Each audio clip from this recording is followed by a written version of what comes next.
First of all, I would like to thank you, Omics Group. It's my third time here. I think that they love colorectal surgeons because they repeat it every day, every year for me.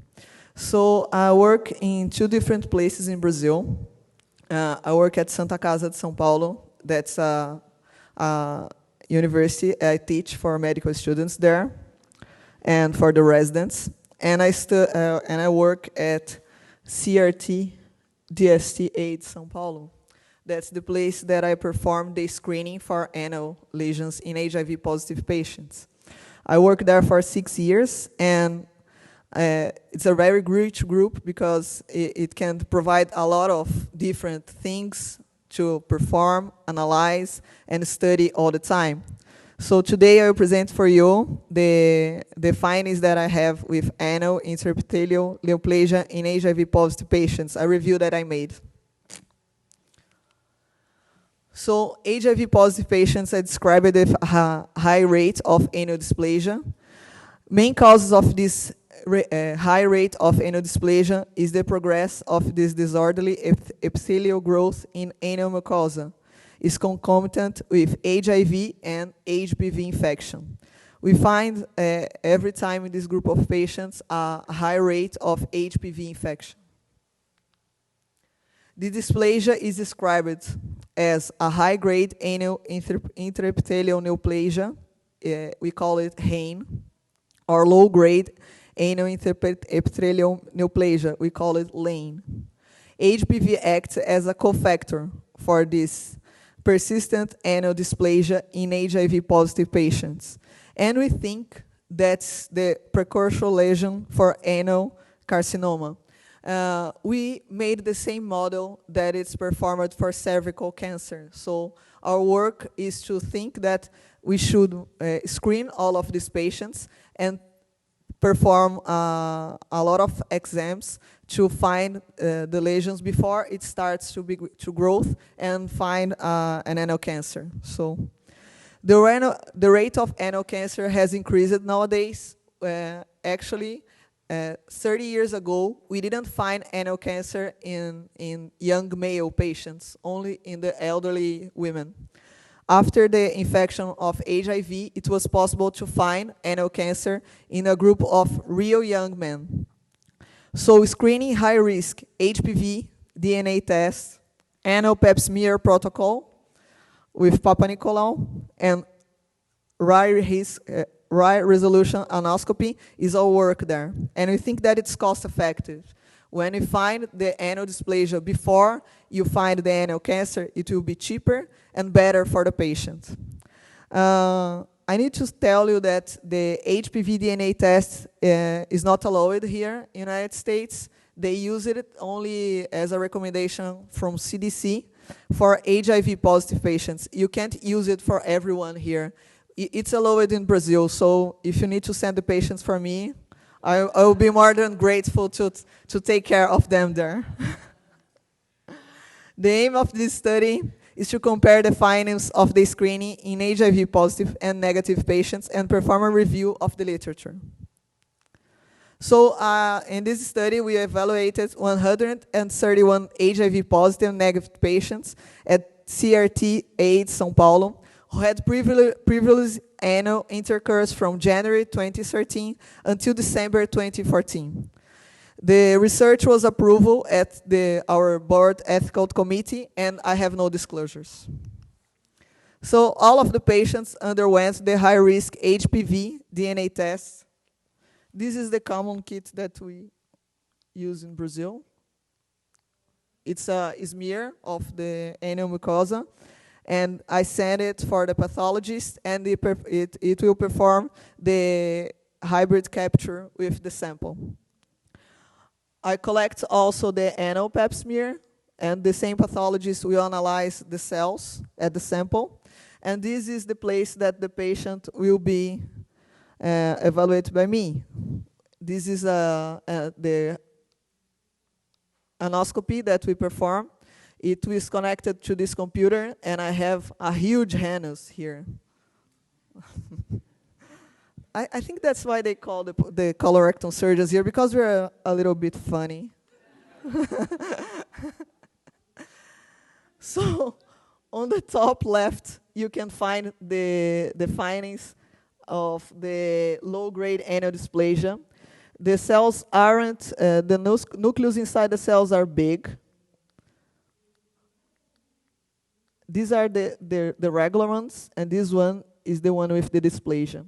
And this one on the right, you can find the cells with 2 nucleus, and you have huge nucleus. Sometimes you have 3 nucleus inside the cell. So is the classical view you can see for the high-grade anal dysplasia.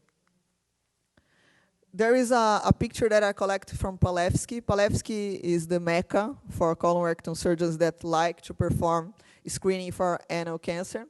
He works at University of San Francisco. And he made the same study that we perform for cervical cancer for anal cancer. So this is the normal epithelia that, as I described it before. The cells close to basal cell are totally normal. And as we progress for the dysplasia, there is an invasion here. That's the place that we have the carcinoma. We use it to perform the same classification for cervical neoplasia, but we changed it to make it more simple, to low grade and high grade. It was changed 5 or 6 years ago. And these are the most common types of HPV that we can find in all of kinds of samples of dysplasia. So on low-grade squamous dysplasia, it's more common to find HPV 18, 16, 31, and 33. We don't have the vaccination for HPV 31, 33, and all of the other ones in Brazil. Only for 6, 11, and 16 and 18 from Gardasil. That's the same that you have here in America. For high-grade squamous intraepithelial neoplasia, we have a large amount of cells infected with 16 and 18. These are the most common types of HPV that can cause anal cancer.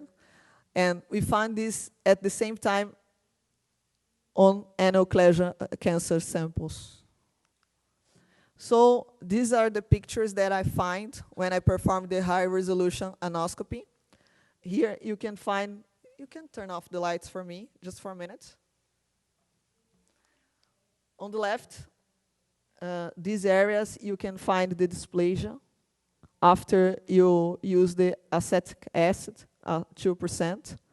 And this one is more evident after the acid also. You can turn it on. Thank you. So all of the anal lesions were treated with 90% TCA and 5% imiquimod for 12 weeks. And the statistical analysis was performed using the chi-square test, and the significance level was set at less than 5%. Our sample was consisted with 55 HPV-positive male patients, 35 HIV-negative male patients, and 39 HIV-negative female patients. They were our control groups that were used for the sample to identify the lesions. So 18 HIV-positive patients had anal lesions, and 43 patients were positive for high-risk HPV DNA test and had anal dysplasia at the same time. 2 HIV-positive patients had anal cancer, and they were sent for me for screening these lesions, and they were totally asymptomatic. So this one was one of the patients that had anal cancer. He had this lesion that he was treating with a dermatologist.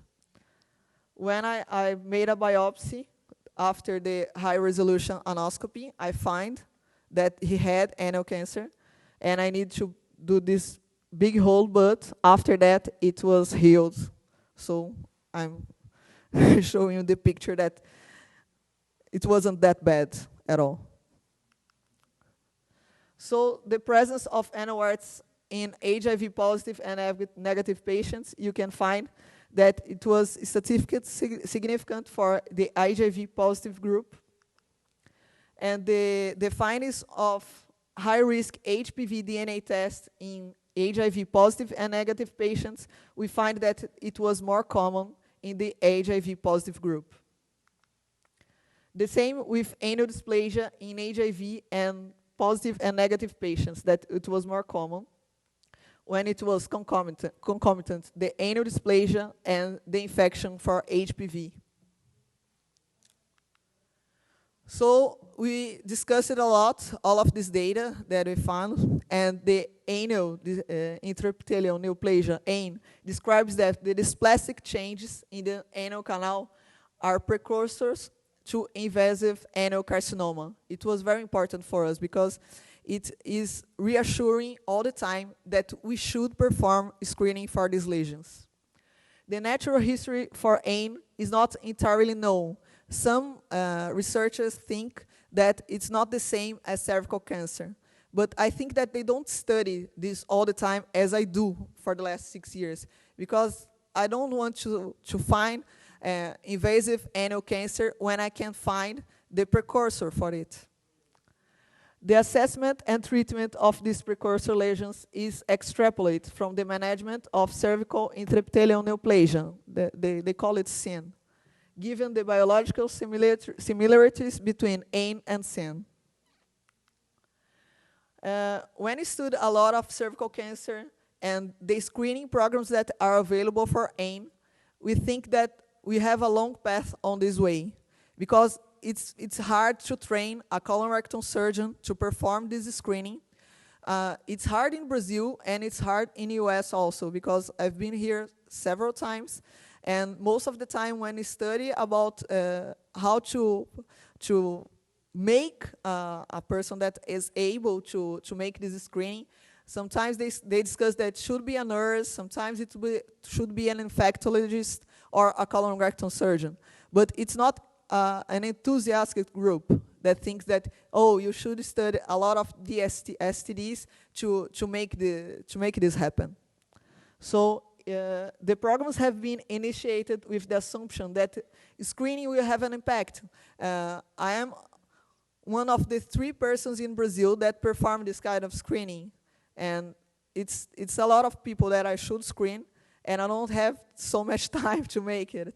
So we made a group of infectologists that are at the residence now, and I'm training them in Brazil. I've trained more than 50 infectologists now, but it's not enough. It's a large path. The metrics for AIN progression are not documented, but it's inferior that immunosuppressed and HIV-positive patients will likely have a higher rate of progression than other patients.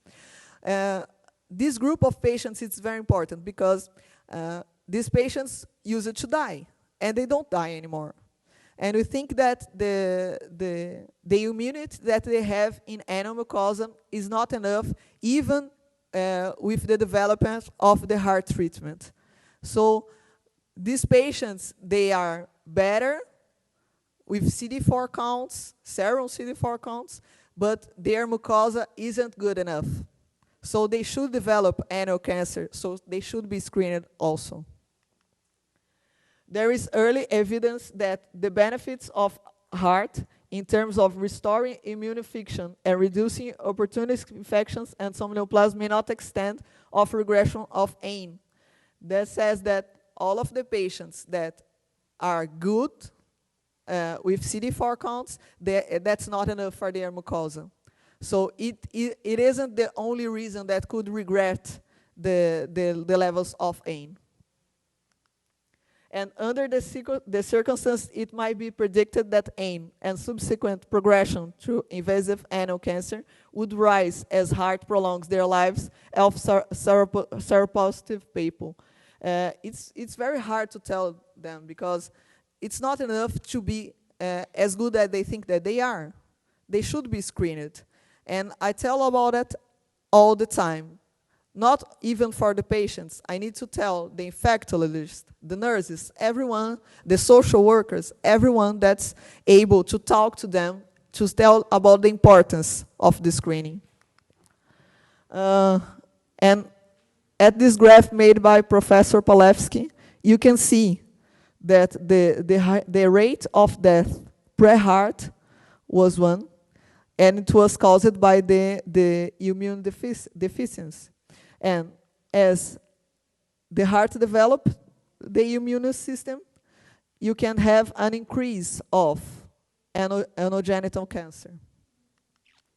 So recent analysis has projected that annual screening for HIV-positive men who have sex with men and biennial or triennial screening for HIV-negative men who have sex with men is cost-effective and prevent anal cancer in these groups, both of them, and offers quality-adjusted life expectancy benefits comparable to other clinical preventive measures. In a recent long-term follow-up study of a group of AIM patients that completely cleared their disease with Wickmold, Wickmold stimulates their immunity in their mucosa and is responsible to decrease the anal dysplasia. It's more than proved everywhere. It's really easy to find about it. So 75% of this group remained free of any during a mean follow-up period of 30 months. That's a lot, because all of these patients, they had anal dysplasia all the time. So high-risk HPV viral loads remained significantly lower than before imiquimod treatment and persisted at lower levels. So in conclusion of our study, anal dysplasia was more common in HIV-positive patients, and high-risk HPV infection was related to anal dysplasia. Thank you. I don't want to cause you nightmares, but this happened to me last week. This patient was an HIV-positive patient, and he looked for me at the clinic, and told me that he had a little small anal wart, and he needed someone to treat him. And I needed to tell him that it wasn't so small. It was a giant wart, probably with cancer, especially inside the anal verge when I performed the anoscopy. And he needed to do the surgery as soon as possible. So it's this kind of picture that I need you to remind that isn't what I'm looking for. I'm looking for the small warts, the small anal dysplasia that will be easy and good for the patient. That's all.